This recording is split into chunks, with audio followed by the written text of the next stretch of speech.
Bonsoir, bienvenue sur la libre antenne, comme tous les soirs, 21h minuit sur metatv.org. Ce soir, on accueille avec nous Maurice Chambre. Bonsoir. Bonsoir. Ravi d'être avec vous. Eh ben, nous aussi, contents de t'accueillir. Alors, je commence l'émission juste avec une petite pensée pour nos amis de Boulet Belge, parce qu'on m'a appelé, il y a eu pas mal de remous en Belgique, et il semble que le tribunal a reporté l'audience donc au 17 juin. Et contrairement à ce qui a été annoncé dans la presse, donc Laurent Louis n'a pas pris 20 mois de sursis comme ça a pu être annoncé apparemment par certaines télévisions. Donc c'était la réquisition de l'avocat qui demandait en fait dans son plaidoyer, qui demandait ça pour condamner Laurent Louis, mais ça n'a pas été fait. Et en revanche, notre ami Abdeslam Lagmiche, à qui on passe une grosse dédicace, a été arrêté, semble-t-il, pendant 4 heures de garde à vue pour avoir demandé pourquoi figurait une étoile de David au-dessus du bâtiment du tribunal. Voilà, pour avoir posé cette question, il semble qu'il a été placé en garde à vue pendant 4 heures. Bon, voilà, en tout cas, une grosse pensée à lui et à nos camarades de Debout les Belges, voilà, en Belgique. D'ailleurs, tiens, je commence, c'est vrai que avant de te présenter, mais bon, on rentre tout de suite dans le sujet, mais toi, voilà, t'as entendu parler, bien sûr, de Laurent Louis et de toutes ses actions. Oui, t'en penses quoi, évidemment, toi, un peu de tout ça? Oh bah, j'ai l'impression qu'ils lui font déjà payer son petit message à Elodie Roupeau Oui, c'est un peu ça. au sein du Parlement. Ça a pas plu, hein. Ça a pas plu du non, tout. je crois pas. Ouais. C'est le moins qu'on puisse dire. Alors voilà, pour te présenter, alors. Ça, plus, Oui. c'est sorti Tony Truante, je crois que c'était lors de la visite de Shimon Peres, si je me souviens bien. En Belgique, je crois, c'était Peres. Toujours au Parlement. Enfin, bon, voilà. C'est quasiment un des personnages les plus truculents et les plus incisifs de la scène européenne avec Farage, pour des raisons différentes. Mais... Ouais. Alors, en Belgique, en tout cas, il fait du remue-ménage. Remue-ménage et remue-ménage. Parce que je crois qu'il a réveillé pas mal de monde là-bas. Il a réveillé du monde. Hein. Moi, j'ai vu, en tout cas, nos amis belges, ils sont au taquet, ils sont nombreux et franchement, ça fait plaisir à voir. En tout cas, ce qu'on a vu le dimanche 4 mai là-bas, ça fait grand plaisir. Ouais. Et ça en dit très long aussi, ce qui s'est déroulé là-bas, sur l'état des libertés fondamentales en Europe. Ah oui. C'est très révélateur, une fois encore. Une fois encore. Souvenir de jours de colère, de la manif pour tous, etc. Ouais, c'est le même traitement qui est appliqué en fait à chaque fois à la dissidence. Alors, toi justement, Maurice, il faut quand même te présenter un peu parce que le public te connaît pas. Donc forcément, il y en a qui te connaissent, mais d'autres qui te découvrent aussi. Donc comment on peut te présenter? C'est quoi? Le plus simplement du monde, chroniqueur pour le Scriptoblog et le Méridien Zéro. Et Méridien Zéro, voilà, en même temps, donc je m'occupe avec des amis donc, de la maison d'édition Le Retour aux Sources, qui a publié un certain nombre d'ouvrages maintenant qui ont beaucoup tourné au sein de ce qu'il est convenu d'appeler la dissidence. La dissidence, ouais. Voilà. Et ce sont des belles aventures, on espère que ça restera pas juste... parce que nous, ce qu'on veut pas du tout, c'est se contenter d'être dans l'esthétique, mais mener un vrai combat politique et métapolitique. Ouais. Et ben justement, alors on a décidé d'aborder certains sujets d'actualité. En particulier, alors on a dit on va commencer par le TAFTA et le traité transatlantique, parce que ça, c'est un sujet qui est très occulté dans nos médias. On en a parlé un peu. Bon, il y a Mélenchon qui en a fait allusion. Il y a Marine Le Pen, il faut le souligner aussi. Marine Le Pen, Jean-Luc Mélenchon et Europe Écologie Les Verts. Voilà. Ce sont les 3 grandes formations politiques. Dans les grandes formations, évidemment, on ne parle pas de l'UPR, de Solidarité Progrès, tout ça, bien sûr, voilà, ils en évidemment, parlent. Tous ces gens-là en parlent, mais on va dire dans les 3 grandes formations politiques qui ont abordé le sujet et qui s'affichent contre. Front Gauche, Front National, Europe Écologie Les Verts. Alors, Europe Écologie Les Verts, oui, ils sont contre, alors pour une raison simple, mais en fait ils vont pas au bout du raisonnement. Ils sont contre notamment pour la question des OGM. Ils ont tout à fait raison. Et le problème, c'est qu'ils devraient comprendre que si le traité transatlantique est possible, c'est d'abord parce qu'il y a déjà l'Union Européenne. Voilà. Donc en fait, ils ne posent pas le raisonnement jusqu'au bout, ou alors ils préfèrent s'arrêter avant. C'est tout le problème. Parce que c'est un peu contradictoire. C'est contradictoire. Parce que c'est des grands européistes. Hein. Moi, j'ai vu. Ce sont des grands européistes. J'ai vu la secrétaire nationale dans Emmanuel Cos. Oui, Emmanuel Cos, voilà, dans une émission qui en appelait à la fin de la France. Enfin, Yannick Jadot hier soir sur iTélé. Un des premiers débats donc autour des européennes. Bon, à mot couvert, il dit à peu près la même chose. Ouais. D'accord. Il se cache plus sur cette affaire des eurorégions. Des eurorégions. Moi, je ne trouve pas qu'on est arrivé, on a transgressé un tabou absolu. C'est-à-dire carrément, maintenant, on peut dire c'est la fin de la France. Enfin, tu vois, c'est même plus un but caché, quoi. Tragiquement, moi j'aurais tendance à dire qu'elle est déjà morte depuis longtemps. Maintenant, je suis catholique, donc moi je crois en la résurrection. Donc je me dis que peut-être qu'il est possible que la France un jour ressuscite. Donc voilà. Ouais. Aujourd'hui, celle que j'aime, elle n'est plus. Elle a disparu. Et peut-être qu'un jour elle reviendra. Ouais. Donc voilà. Ouais, parce que les européisistes, alors sur ce projet TAFTA, parce que quand on le creuse, il est quand même énorme ce projet. C'est une fusion totale. Alors il est vraiment malfaisant. J'invite vos internautes qui ne l'auraient pas encore fait à aller regarder l'excellent documentaire qui a été fait par les gens de RTV. Votre serviteur est un des 4 intervenants de la vidéo, avec Pierre Hillard, Jean-Claude Martinez et Pierre-Yves Rougeron. Le format est un format d'1 heure, donc évidemment le camarade de R qui a fait le montage a dû évidemment trier un certain nombre d'informations, mais certaines étaient vraiment primordiales, il ne les a pas gardées malheureusement au montage. Et pour ceux qui auraient déjà vu ce documentaire, j'aurais envie de leur donner quelques informations supplémentaires ce soir, qui me semblent importantes. Et les autres, je les invite très fortement à aller regarder ce documentaire qui est très bien fait. Excellent reportage. Voilà. Effectivement, vraiment un très beau travail de l'équipe de RTV. Et donc il y a un des points que j'avais abordé en fait durant le tournage, qui doivent être dans les rushs. Je ne sais pas si vous avez suivi un tout petit peu l'affaire du commerce extérieur, du ministère du commerce extérieur il y a quelques semaines, au moment du remaniement. Quand Val s'est arrivé. Pas tout à fait, non. Alors ce qui est très intéressant, c'est qu'en fait, le commerce extérieur n'a pas été rattaché, comme en toute logique cela aurait dû être, au ministère de l'économie et des finances ou du redressement productif, mais il a été rattaché au Quai d'Orsay, donc au ministère des Affaires étrangères. Voilà. Ça, étonnant, Et pour une raison très simple, c'est que le commerce extérieur est le ministère qui est en charge des négociations autour du traité transatlantique. Donc il vaut mieux refourguer, parce que je vois pas d'autres termes, refourguer le ministère du commerce extérieur à Fabius, plutôt qu'un personnage qui était quand même le candidat de la démondialisation pendant les primaires, à savoir Arnaud Montebourg. Donc voilà, on donne le commerce extérieur à Fabius. Inutile pour vos internautes que je fasse les présentations. Tout le monde sait ce qu'il faut en penser. Donc même s'il y a beaucoup d'esbrouf autour du personnage Montebourg, qu'il est, il y a un côté, il y a un côté histrion, membre de la French American Foundation, mais je pense que c'est quand même encore quelqu'un qui est attaché à la France, malgré beaucoup d'erreurs, mais je pense qu'il a un attachement encore sincère à la France. Bon, Laurent Fabius, il faut que je vous fasse un dessin. Voilà. Et donc en fait c'est un épisode qui est très intéressant, qui n'a pas été finalement étudié comme il aurait dû l'être, mais c'est très clairement lié à la question de la négociation autour du traité transatlantique. C'est-à-dire comme ça on garde la main et ils vont appliquer alors à la lettre en fait ce traité. Alors comme on le disait justement dans ce fameux documentaire de RTV, très peu d'informations filtrent. Le peu qu'on a, alors je me suis obligé à le lire, c'est imbitable, c'est absolument imbitable. C'est fait pour, d'ailleurs, un logoré totalement absconce, comme toujours dans ces cas-là, comme l'était déjà le traité constitutionnel européen, comme l'était le traité de Maastricht auparavant, comme l'était le traité d'Amsterdam, enfin c'est toujours la même logique. Et donc en fait ce qu'on peut imaginer, c'est que les choses vont s'accélérer, puisque Hollande a promis à Obama que les choses iront encore plus vite. Et comme c'est en partie décidé par 2 personnes, on va dire, enfin 2 personnes en fait se font les scribes, si vous voulez, de l'ensemble des lobbies, notamment grands patronaux qui sont derrière. Il y a essentiellement 3 grands lobbies qui sont derrière. Il y a le Business Europe, il y a la Chambre de commerce américaine et un autre qui s'appelle United States Council International Business. Plus tout un tas d'autres types de secteurs économiques comme la Grande Banque, la Deutsche Bank par exemple est très très active. Parce qu'en fait le traité transatlantique ne va pas être seulement malfaisant pour les Français et les Européens, il va aussi l'être pour les Américains, pour le peuple américain.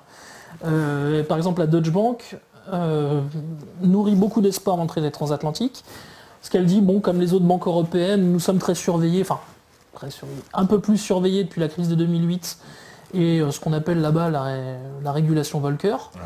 Avec le traité transatlantique, on pourra dire que c'est une entrave au commerce et à la libre concurrence, donc ça pourra sauter. D'accord, carrément. C'est dans ce fameux traité aussi où les entreprises pourront attaquer l'État. Tout à fait. Alors il y a ce qu'on appelle la logique investisseur contre État. Voilà. Et c'est un tout petit monde en fait qui gère ces contentieux d'affaires de commerce internationaux. On pourrait dire c'est une quinzaine d'avocats, si je ne dis pas de bêtises, quinzaine d'avocats d'affaires, qui gèrent 55% des dossiers. Je ne sais pas si vous imaginez. Évidemment, ces avocats d'affaires ont des liens très étroits avec certaines grandes entreprises européennes et américaines. Et évidemment, pour un traité comme celui-là, on ira vers le moins-disant social, le moins-disant environnemental, et les normes sanitaires seront abaissées. Et c'est toujours comme ça dans le cadre des transactions, enfin pas des transactions, mais des litiges liés au commerce international. Affaire peu connue, mais en fait les entreprises européennes, un certain nombre d'entreprises européennes ont réussi à faire condamner l'Égypte auprès de l'OMC pour augmenter le salaire minimum. C'est assez extraordinaire. Le Pérou, qui a voulu limiter les émissions toxiques, a été condamné par un grand lobby en fait de l'agrochimie et de l'industrie pétrolière, et notamment qui défendait les intérêts d'un géant américain qui s'appelle Renco. On a la grande entreprise de tabac, le cigarettier Philip Morris, qui a fait condamner l'Uruguay et l'Australie parce que Philip Morris trouvait que les législations de ces deux pays étaient trop peu accommodantes envers l'industrie du tabac. Et je peux multiplier les exemples comme ça. Hein. Je crois que c'est la société suédoise également qui s'appelle Vattenfall, qui cherche donc des crosses à l'Allemagne depuis son tournant énergétique. L'Allemagne cherchant à sortir progressivement du nucléaire, même si on peut parler, hein, faut-il ou pas, mais en tout cas l'Allemagne a choisi ça, démocratiquement, enfin c'est son choix souverain pour le coup, et veut sortir du nucléaire et progressivement du charbon. Et en fait la grande société énergétique suédoise, évidemment ça lui pose un certain nombre de problèmes, elle estime que c'est une entrave au commerce, donc elle poursuit l'Allemagne. Et très souvent, dans le cadre de ces litiges, les grandes entreprises l'emportent. Et les États sont condamnés. Parfois à de très lourdes amendes, et parfois simplement, même quand les États finissent par l'emporter, comme ils doivent payer, vous savez, des frais de justice, qui parfois s'élèvent à plusieurs millions de dollars, ils préfèrent abandonner et trouver des arrangements à l'amiable avec les grandes entreprises. Par exemple, on a le Canada qui a préféré reculer autour de l'interdiction d'un additif pour ne pas se retrouver en porte-à-faux avec l'industrie pétrolière. Ouais, d'accord. Voilà. Alors, on me demande de quelle façon la sécurité sociale elle pourrait disparaître dans ce marché transatlantique. Alors, pour la sécurité sociale, je ne suis pas persuadé que ça viendrait directement du traité transatlantique, mais plutôt de ce qu'on appelle le TISA. Alors le TISA, c'est un accord, c'est en fait, si vous voulez, c'est le pendant du traité transatlantique qui concerne le commerce et l'investissement, mais pour les services. Et en fait, là, via le TISA, qui est un accord du commerce des services, en fait, qui vise à remplacer le cycle de Doha de l'OMC qui a été un échec. Ouais. Là, en fait, tous les services publics français, notamment, et les services d'intérêt général européens, sont directement menacés. Donc la sécurité sociale pourrait être très directement menacée, puisqu'elle a un monopole. Et donc, certains pourraient dire des compagnies d'assurance, des mutuelles. Ah oui, c'est un monopole, donc il faut le briser. Donc ça veut dire qu'elle peut disparaître. Elle pourrait disparaître. C'est complètement fou. Et alors aussi au niveau de l'agriculture, de ce marché transatlantique, alors là, c'est fabuleux. Alors entre les... donc évidemment, il y a ce qu'on appelle les sociétés spécialisées dans le transgénique aux États-Unis, les OGM, notamment Monsanto, qui ne cachent pas qu'ils ont tout un catalogue, un foisonnement de propositions, de végétaux transgéniques dont ils aimeraient inonder le marché européen. Et ils se disent, enfin, avec le marché transatlantique, puisqu'ils visent à faire disparaître toutes les barrières tarifaires et non tarifaires, donc les barrières environnementales, sociales et sanitaires, Ils se disent, ça y est, c'est bon, on va pouvoir enfin envahir complètement le marché européen.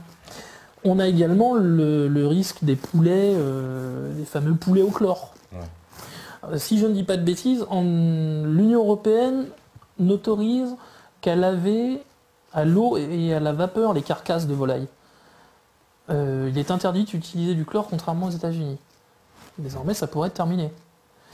Il y a également un médicament qui est utilisé pour faire gonfler la viande maigre, bovine et porcine, aux États-Unis, qui s'appelle la ractopamine, qui est interdite dans tous les pays membres de l'UE. Cette interdiction pourrait sauter. Voilà, on va manger de la viande aux hormones. Bah voilà, mon cher Zach, tu te posais la question. Oui, ça va être... En fait, c'est vraiment... Le traité transatlantique est une pure monstruosité qu'il faut vraiment attaquer, mais la plus virulente des manières, quoi.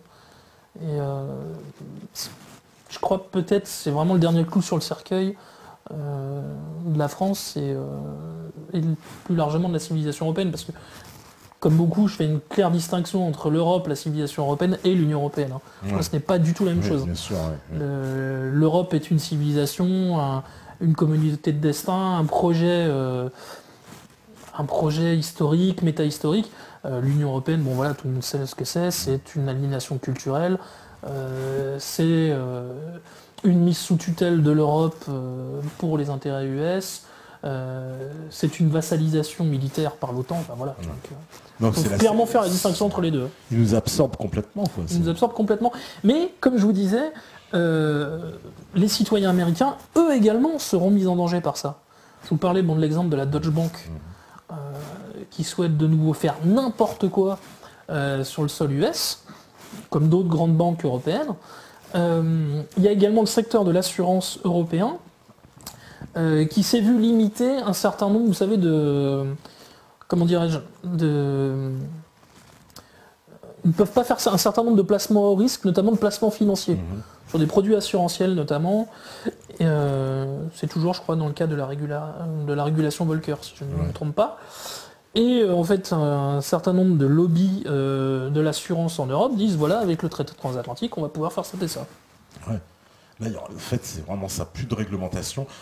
Alors, en termes politiques, quels sont aussi les grands changements? Parce qu'en fait, en termes politiques, on se dirige, on l'a bien vu, Valls a aussi annoncé la régionalisation. La régionalisation, ça en fait partie. Je me demande même si son fameux pacte de responsabilité, donc qui est en fait un mot valise, un mot fourre-tout, en fait, qui cache une entreprise de démolition sociale, parce que ça s'élève à 50 milliards, c'est absolument colossal.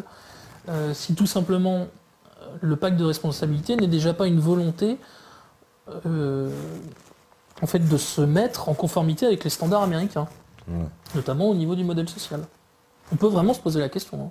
Parce que là, ils vont faire disparaître, on voit bien le modèle social européen, toute sa spécificité. On voit qu'on s'attaque au régime, là j'ai vu, d'assurance chômage, parce que le traité qu'ils ont, enfin l'accord qui a été imposé aux salariés des intermittents, apparemment ça s'applique aussi aux intérimaires. Donc ça veut dire qu'il y a des tas de gens concernés en fait. C'est pas juste les intermittents du spectacle. Tout simplement une chose qui est encore plus large que ça. L'accord national interprofessionnel, le fameux ANI, qui a été négocié il y a plusieurs mois, qui n'a pas été voté par la CGT et par FO. Heureusement d'ailleurs. Mais l'ANI est désormais en cours, il est désormais en place. L'ANI met fin au système du CDI, du contrat de durée indéterminée, tel qu'on l'a connu en France. C'est-à-dire qu'on accélère une précarisation de l'emploi et du monde du travail. Et on peut se demander également si l'ANI, lui non plus, ne s'inscrit pas tout simplement dans une perspective transatlantique. C'est-à-dire qu'on aligne la structure de classe et le monde du travail français et européen avec celui d'outre-Atlantique. Ouais, parce que c'est ça, j'ai l'impression qu'on est dans une harmonisation totale, donc niveau social, niveau donc administratif, environnemental, sanitaire, juridictionnel, parce que là, en fait, quand on parle des eurorégions, c'est les États finalement. Les regroupements de communes, ça fait penser à des Länder allemands, un peu, peut-être les États américains un peu, et puis les... Oui, peut-être, on peut voir. Enfin, je parle dans les niveaux, parce que, si tu veux, ils sont en train de faire comment on appelle ça, la réunion des communes, ça ressemble au comté. Ils font la réunion des régions, ça ressemble aux États. Et puis, on aura le niveau fédéral, qui est le niveau bruxellois.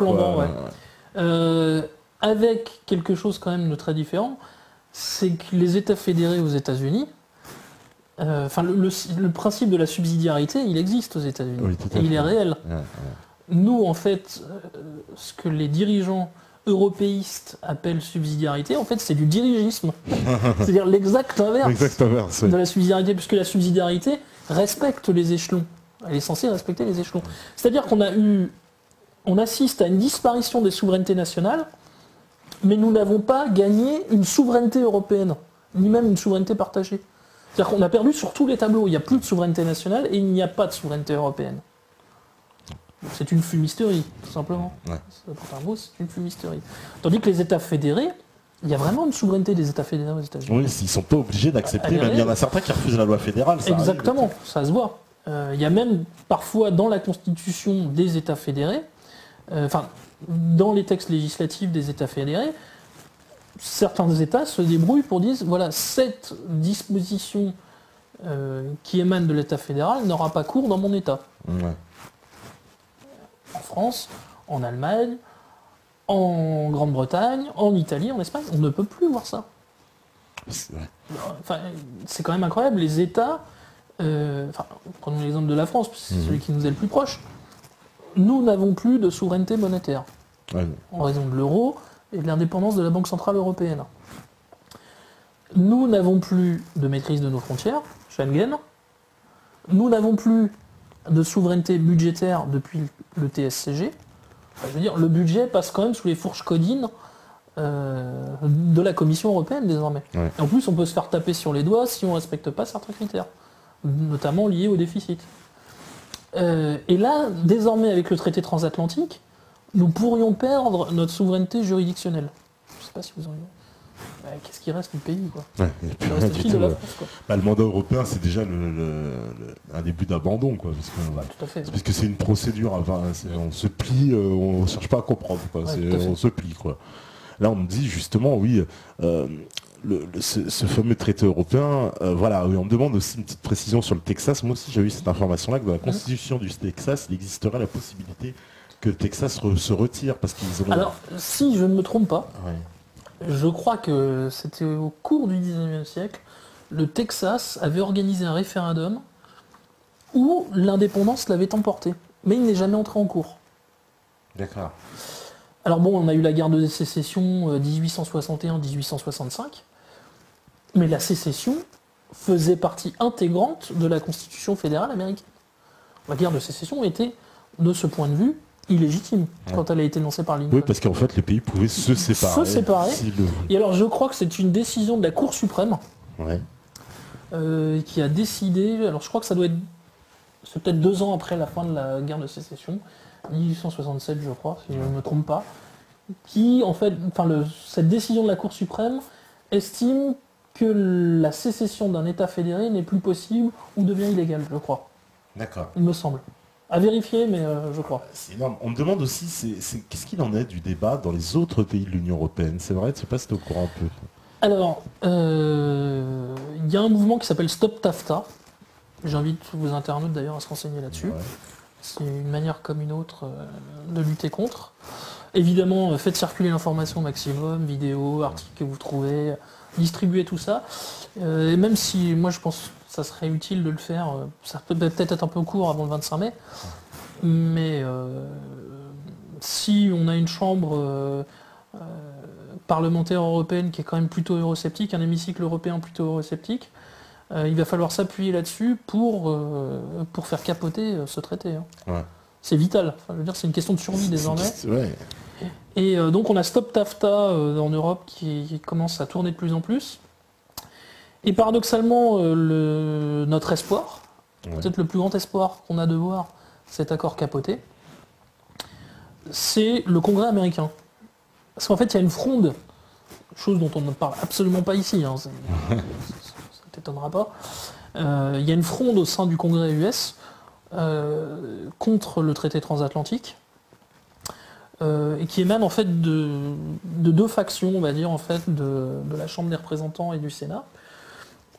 C'est les démocrates populistes, en gros c'est la frange la plus à gauche du Parti démocrate. L'extrême gauche américaine. Voilà ce qu'on pourrait appeler l'extrême gauche américaine. Non mais ça fait rigoler, mais voilà.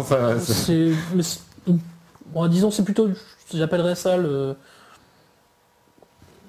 même si la comparaison ne vaut pas exactement, mais ce qu'on pourrait appeler l'aile gauche du PS ici, par exemple. Tu vois, mais c'est pas exactement ça, on peut pas faire d'équivalent. Hein. Enfin voilà, c'est la frange la plus à gauche du Parti démocrate et la frange paléoconservatrice, constitutionnaliste et isolationniste du Parti républicain. Les deux marchent de concert, ensemble, contre le traité transatlantique. Pour des raisons différentes, parfois pour des raisons communes. Et certains empêchent notamment qu'un certain nombre de coups fourrés législatifs aient lieu au Congrès, notamment ce qu'on appelle la procédure du fast track. Bon, ça c'est une procédure législative aux États-Unis. Un peu comme en France, on a des articles. Le 49.3 par exemple, c'est qui empêche les amendements. Le 49.3. Voilà. Bon, le fast track, c'est en fait, comme son nom l'indique, c'est piste rapide, la voie rapide. Procédure rapide, nous, il y a un procédure rapide, ça, ouais. Procédure rapide. Disons que le plus scandaleux en France, c'est le 49.3 surtout. Voilà. Mais, et donc il y a une jonction en fait de ces deux factions aux États-Unis qui sont vent debout contre le traité transatlantique, au même titre d'ailleurs qu'ils sont contre le traité transpacifique, parce que les États-Unis, eux, c'est le double effet qui se coule pour la population. Ils se tapent non seulement le traité transatlantique, mais en plus le traité transpacifique. Oui, c'est vrai, c'est ouverture des deux côtés. Ouverture des deux côtés. Ouais. Sur l'Asie et sur l'Europe. Sur l'Asie et l'Europe. Mais parce qu'en plus, eux, voilà, ils ont. Qu'est-ce qu'ils ont à craindre vraiment, les Américains Les populations.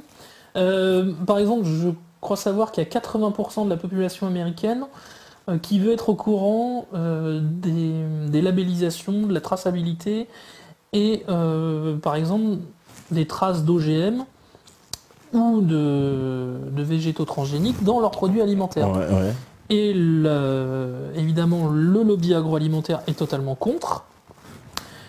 Et évidemment, un consommateur américain sera aussi floué que nous si le traité transatlantique passe, puisqu'il pourra estimer que c'est une entrave au commerce et finalement une forme d'entrave à la libre concurrence. Quoi. On me demande, c'est à peu près pour quand? C'est quoi les dates 2015. 2015 Leur projet, c'est 2015. Alors, c'est demain, quoi. Pour rassurer vos internautes, il y a déjà des accords qui ont échoué. L'accord mutuel, l'AMI, qui était l'accord multilatéral, pardonnez-moi, d'investissement, qui avait été négocié pareil, en secret, entre 95 et 97, a été éventé, notamment par le monde diplomatique à l'époque, et il a capoté. En 98, il a été abandonné. On a l'accord de Blair House. Ah oui, c'est plus connu. L'accord de Blair House, voilà, donc qui aurait mis fin à la PAC.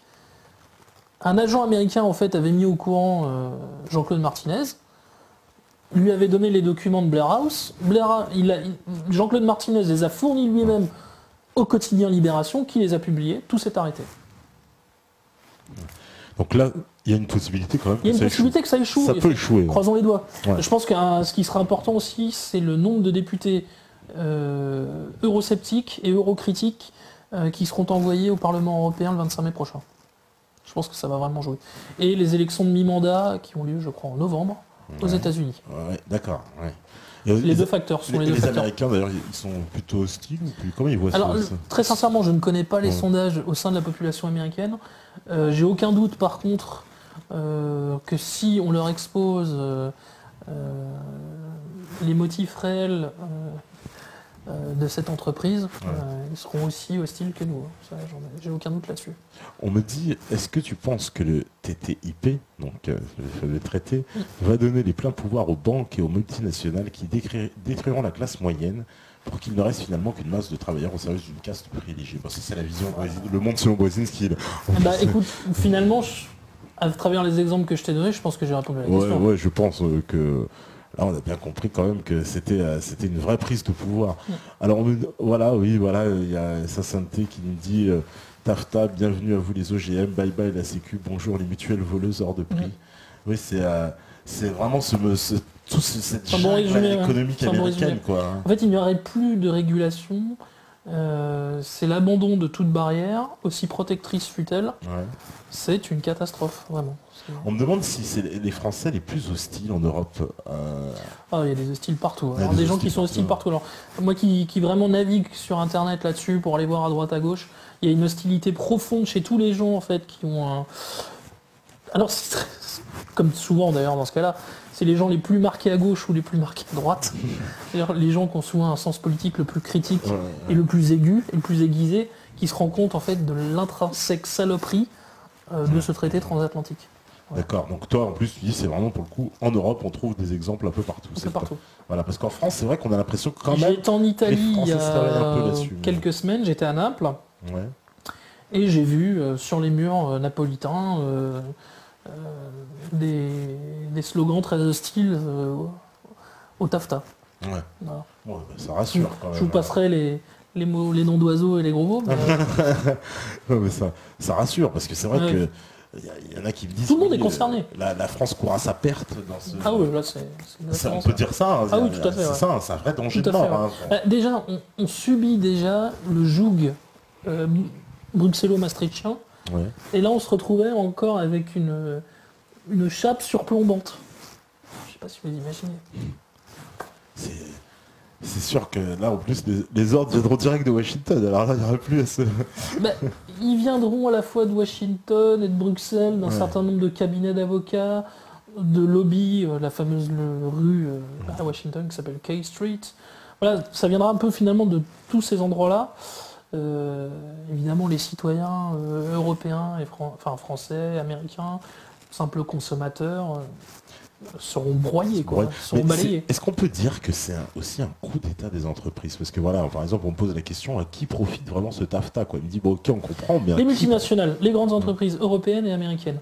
Je vous dis, il suffit de voir surtout quels sont les principaux promoteurs, en fait. On a, par exemple... Ah oui, un autre point très important. Les entreprises, les grandes sociétés du numérique et de l'Internet sont totalement favorables au traité transatlantique, parce que notamment les données privées, les données numériques pourraient sauter.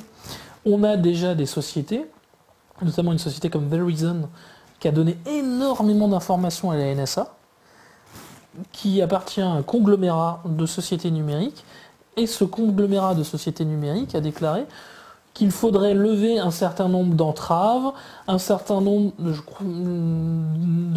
comment disent-ils, d'informations masquées autour des données numériques, car cela cacherait finalement assez mal, et pour des raisons irrationnelles et saugrenues, en fait, une entrave au commerce. Voilà. Alors quand on pense au scandale Snowden, c'est quand même énorme, quoi. Ça manque pas de sel, un commentaire pareil. Ah ouais, non, mais ça veut dire que en fait, c'est ça les grands points d'action, parce que j'avais vu Pierre-Yves Rougeron aussi qui parle de ça et qui fait référence, en fait, j'aime beaucoup, on en avait parlé ici, qui disait le libre-échange finalement, c'est quand on a de la technologie contre la verroterie, quoi. C'est-à-dire que oui, c'est un peu ça. Et du coup, il disait que les Américains étaient en avance sur justement les données, tout ce qui est justement ce marché numérique. Et évidemment, tout ce qui est, on va dire, une espèce de biogénétique, que ce soit pour les humains ou dans l'agroalimentaire, et voilà, toutes les biotechnologies. C'est une façon aussi de faire du hameçonnage pour les grandes sociétés. Si un certain nombre de données privées, numériques notamment, et Internet sautent, pour faire ce qu'on appelle du phishing en anglais ou du hameçonnage, ça sera encore plus simple, ça sera encore plus facile. Puis il y a un grand marché derrière, hein, parce que tout ça se vend. 800 millions de personnes. Voilà, 800 on millions évalue de personnes. À 800 millions de personnes. C'est à peu près, je crois, la moitié du commerce mondial. Enfin, les données sont gigantesques. Et c'est officiellement géré par 2 personnes. Donc, un illustre inconnu européen qui s'appelle Karel de Gucht, enfin européen, mondialiste, pardon, et Ron Kirk, qui est un proche de Barack Obama. Enfin, bon, comme je vous le disais, tous les deux sont les scribes. C'est ça que je voulais vous dire tout à l'heure. C'est un Belge, c'est un Néerlandais. Néerlandais, je crois. Il est néerlandais, il me semble. Sont tous les deux les scribes, en fait, les porte-plumes des différents lobbies dont je vous ai parlé depuis tout à l'heure. Ouais. Alors justement, là, on me dit, est-ce qu'il y a la Russie préférera une riposte à ce TAFTA? Alors, la Russie, je ne sais pas. En revanche, il y a du côté chinois un projet de traité transpacifique opposé au traité transpacifique américain, d'origine US.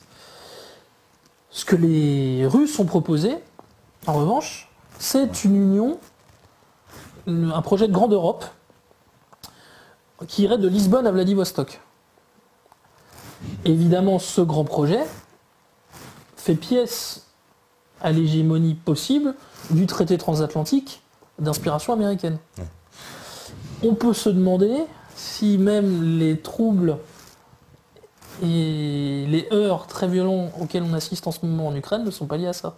D'ailleurs, je fais le pari devant vous aujourd'hui que dans les 6 prochains mois ou l'année qui vient, nous assisterons à des événements extrêmement graves en Asie, autour de la Chine, si la Chine maintient son projet de traité transpacifique opposé au traité transpacifique américain, notamment autour des questions des Philippines et du Vietnam.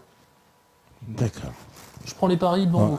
D'accord. Ouais, parce qu'il y a pas mal de tensions dans ce coin-là, justement en Chine. Ou alors avec les fameuses îles Senkaku, Diaoyu, que se disputent le Japon et la Chine. Et la Chine, voilà. Exactement. Et je pense que soit avec le Vietnam, soit avec les Philippines, soit avec le Japon, les Américains appuieront un certain nombre de tentatives de déstabilisation pour mettre la Chine dans un certain embarras, pour lui faire payer son projet qui contrecarre son projet transpacifique, comme on l'a vu avec l'Ukraine. D'accord, donc il pourrait créer des crises artificielles avec la Chine, parce que là on sent qu'il y a une tension clairement en Asie du Sud-Est entre les États-Unis et la Chine. On sent que les États-Unis leur cherchent des noises, ils ont parti faire des manœuvres. Il y a le fameux collier de perles, vous savez ce qu'on appelle le collier de perles chinois, une partie de la logique de containment. La Chine a toujours ce qu'elle appelle son Mare Nostrum, là-bas, c'est son détroit de Formose. Qui est donc face à Taïwan. Est-ce que tout cela va durer? D'ailleurs, je pense que le vrai projet d'Obama, c'était de se tourner de plus en plus vers l'Asie et l'Asie du Sud-Est, et de se retirer progressivement de l'Europe. Le traité transatlantique étant une façon évidemment d'arrimer définitivement un bloc occidental et atlantique, l'Union européenne, définitivement.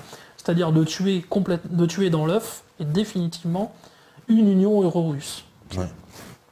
Donc là, là on contrecarre directement le projet russe avec cette union. D'ailleurs, ça c'est une vraie question aussi qu'on peut se poser. Dans l'affaire Alstom, il y avait une possibilité de trouver un autre partenaire que General Electric. Je parle même pas de Siemens. Je parle d'une holding russe qui s'appelle, si mes souvenirs sont exacts, THM ou TMH. C'est THM ou TMH. Je crois que c'est THM. Qui permettait à Alstom en fait de poursuivre son action. Les différentes activités des deux sociétés, Alstom et la holding russe, ne se faisaient pas concurrence, contrairement par exemple à ce qui se passe avec Siemens, où là les activités sont en partie concurrentes. Mais en même temps, on arrivait en projet en fait gagnant-gagnant.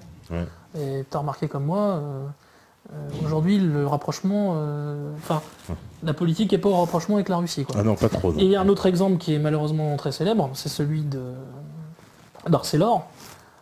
On a préféré vendre Arcelor à Mittal, qu'il a évidemment dépecé comme c'était couru d'avance, alors qu'il y avait une proposition russe qui était tout à fait valable et viable, qui était Severstal. Donc vraiment, on ne veut pas ce rapprochement avec les Russes. Surtout pas. Et alors ça, en fait, ça s'explique par une chose très simple. Il faut se rappeler de quelque chose, c'est ce qu'on appelle la doctrine Wolfowitz. Et Wolfowitz disait bien, il est rigoureusement interdit, nous ferons tout pour empêcher l'émergence ou la réémergence d'un possible et d'un potentiel rival. Aujourd'hui, quel est le possible ou le potentiel rival des États-Unis? C'est la Russie et la Chine. La Russie et la Chine. Donc ça c'est lié à la doctrine Wolfowitz et ce qu'ils appellent dans ce qu'on appelle dans un anglicisme le full spectrum dominance, c'est-à-dire la domination pleine et entière, si on peut traduire ça, le plein spectre. Voilà. Alors justement, on me fait le lien avec l'Ukraine, puisqu'on me dit, est-ce que l'Ukraine, si l'Ukraine tombe, la Russie serait très diminuée? Oui, quand même, certainement, je sais pas ce que tu penses. Franchement, il est très difficile aujourd'hui de savoir de quel côté les choses vont basculer. Bon, les Russes ont sauvé la Crimée, puisque c'était leur accès vers les mers chaudes. Sébastopol. Pour des raisons historiques, civilisationnelles, il n'y avait pas. D'ailleurs, la participation avait. Bon, elle était un peu étrange évidemment, mais la participation laissait quand même peu de place au doute. Ouais. Très clairement, les Criméens voulaient rejoindre ce qu'ils appellent la mère patrie. Ouais. Là, on a vu donc hier et avant-hier, enfin avant, c'était dimanche. Donc la proclamation de la République populaire donc de Donetsk et de Slaviansk. Ouais. Donc voilà, la participation était plus faible, mais elle était quand même tout à fait massive, et les résultats étaient très éloquents, ils ne laissaient aucune place au doute.